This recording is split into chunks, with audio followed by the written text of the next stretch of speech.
Northamptonshire grabbed control of their LV County Championship match against Essex after their tail wagged furiously, breaking records along the way on day 2 at Wantage Road. There was little to choose between the sides at the start of play, with Northamptonshire on 156 for 5 in reply to Essex's 183, and even less so when Graham Napier had Rob Newton caught behind with the very first ball of the day. Napier had an outstanding first day with both bat and ball, and he was soon celebrating the 8th 5-wicket haul of his career, as James Middlebrook was brilliantly held by James Foster before he'd added a run to his overnight score of 14. And when Napier struck for a 6th time, trapping David Murphy in front for 2, Essex were on top with their hosts on 171 for 8, still 12 runs behind. But how the game swung Northants' way in a flash. David Willey smashed 4 50s last season, and he was soon showing again what a good bat he is, pulling Maurice Chambers into the stands. But it was not all swinging from Willey. He also produced some cultured strokes as the runs suddenly started to come at a very good rate. That was not down to Willey alone, with Stephen Crook also proving his worth. He had limited opportunities in 4-day cricket at Middlesex, but sometimes he also showed he can bat, and Essex were now discovering that for themselves as this 9th wicket partnership started to build beyond belief. Essex were, of course, missing the injured David Masters from this match, and his absence began to be felt as Willey went to another half-century, the 8th he's managed in 43 championship innings, some record for a number 9. He needed only 58 balls for this one. In just an hour together, Willey and Crook added 100 for the 9th wicket, Willey ensuring that that was reached with the minimum of fuss as he swiped Tom Westley for another maximum. This became the county's best ever 9th wicket stand against Essex as Willey and Crook added 111 in only 15 overs to put their side in a great position.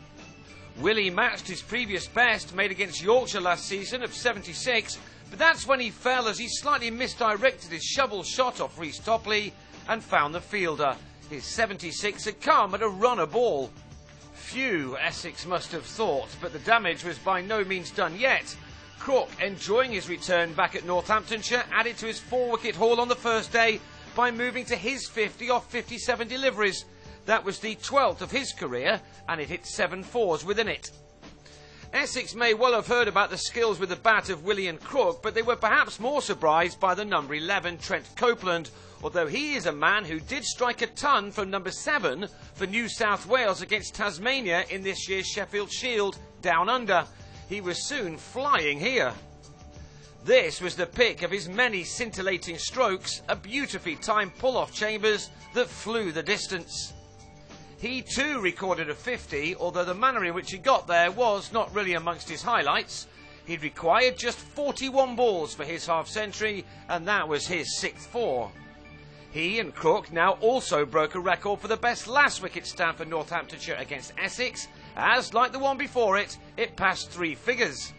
Indeed, the stand went on to 117 off 21 overs before Copeland failed to get his whole bat to a pull-off Tymor Mills and was held in the deep on 70, leaving Crook stranded only 12 runs short of his maiden ton. Napier ended with 6 for 93. Still, Northamptonshire had made 399, missing out on a maximum batting point by just 1 run. Their last 2 partnerships realised 228 runs in only 36 overs, so there was some work for the Essex openers, Rob Quiney and Westley, to do.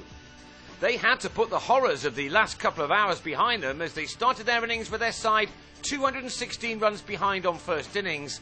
And both batsmen deserve credit for producing what they did on what must have been a good surface for batting on. The in-form Westley, with more than 400 first-class runs under his belt already this season, had few problems. He currently looks a class act and has gone some way to resolving the opening berth problems for his county. He scored boundaries all around the wicket, making 38 of an opening partnership of 77. However, he fell when he failed to bisect the field, clipping Willey to Stephen Peters, who held on to a smart catch. Due to earlier rain, play went well on into the evening, with Australian Quiney producing his best knock in his short county career so far. He'd moved into the 40s by the time Essex lost their second wicket at 10-7, Ben Folkes edging a drive off Copeland behind on 10. That left Essex on 93 for 2, still 123 runs adrift of their opponents. They added one more run before the close to end the day, still with plenty of work to do to save this match in its second half.